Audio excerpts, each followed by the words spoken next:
Ilang bahagi ng Nagilian Road sa Baguio City ang binaha dahil sa pag-ulan. Nakakaranas naman ng pabugso-bugsong ulan ang ilang lugar sa Hilaga at gitnang Luzon dahil sa habagat na pinalakas ng Bagyong Inday. Nakatutok live si Sandy Salvacio. Sandy?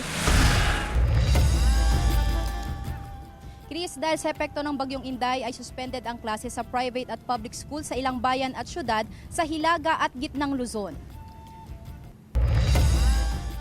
Sa video ng netizen, makikita ang pagbaha sa Nagilian Road, Barangay Irisan, Baguio City kaninang umaga. Ayon sa ilang residente, mabilis na bumaha sa lugar dahil sa naranasang ulan kagabi at kaninang umaga. Sa isa pang video na kuha sa Atok, Benguet, mapapansin ang pagsayaw ng mga bulaklak dahil sa lakas ng hangin. Nagdulot din ng hamog sa kabundukan ang epekto ng bagyo. Nakataas sa Code Blue ang alert status ng Cordillera DRRMC.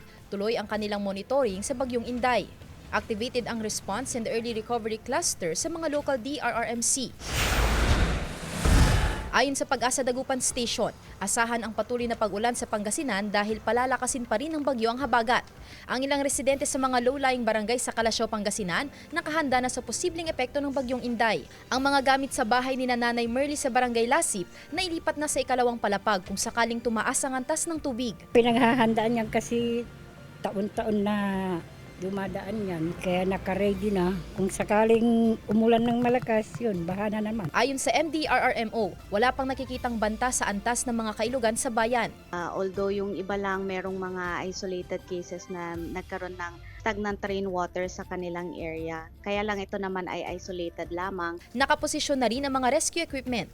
Nananatili rin sa Code Blue ang alert status sa Pangasinan DRRMO bagamat humina na ang bagyo. Para sa mga local counterparts natin, nang sa gayon po ay magpatupad po sila ng kinakailangan measures, preemptive evacuation, lalong-lalo na po ang mga rain-induced landslides. Sa ngayon ay wala pang naitatalang significant flooding at evacuees sa probinsya.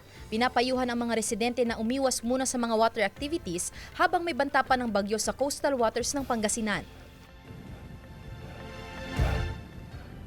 Chris, weather update naman tayo dito sa Dagupan City kung saan nararanasan ang maaraw na panahon na may pabugso-bugsong pag-ulan na ikinababahala ng mga magbabangus dahil nga sa banta ng fish kill.